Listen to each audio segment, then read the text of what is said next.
this month's session on Trios tips and tricks. Today I'm going to talk about bite settings and why you would use one setting over the other.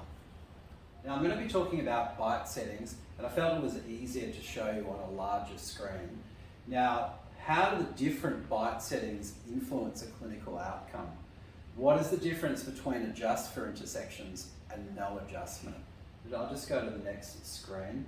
Now, if we're doing crown and bridge, and in this case we've got a patient that has a very heavy, deep bite, and you can see the lower anterior teeth biting into the patient's palate. Now that can pose a problem. Even in the old analog days, a laboratory technician would need to remove all that soft tissue, because when it's in a model, either a plaster model or even a digital model, becomes a hard surface. So what we will see here in the next image is what we call an intersection. So the upper and lower scans are intersecting each other because when we take the bite, the teeth actually move and shift within their periodontal socket. So you get these intersections. Now, as I said before, if those lower anterior teeth are perforating the upper scan, it's going to cause an issue with the bite. So if we were to adjust for intersections, that's going to move the two upper and lower models apart from each other. The clinical significance of that is if it is in that position, your crowns are going to be high and you're going to spend a lot of time grinding them in.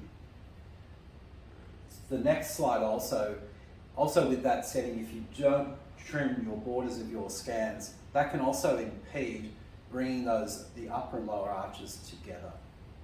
I'll show you where to change these settings also in a moment. Now, if you go into the software, and if we go into more, and we go into Trios, then we click onto scan settings, and we'll see here bite adjustment. Now, if I'm doing crown and bridge, or if you're doing crown and bridge, you would have this at no adjustment. So that means that the bite is in its clenched position and the upper and lower scans are intersecting each other. That means you're going to have an accurate occlusal position.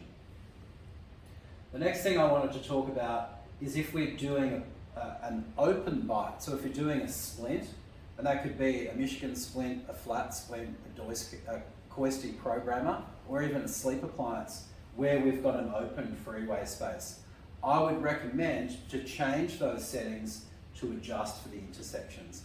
It makes it easier for you to capture that actual bite.